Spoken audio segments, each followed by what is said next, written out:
چې د یار کلی تلاړ شنو چې دې ددنه هات راځي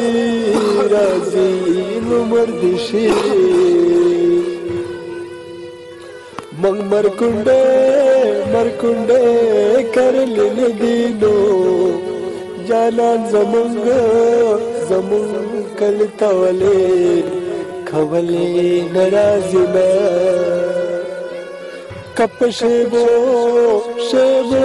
باران ورېږي نو نن مازدیګر به مې د یار کلي کې یمه دا سره جوړه دوتا کفن شانو مال دې ټوله مرد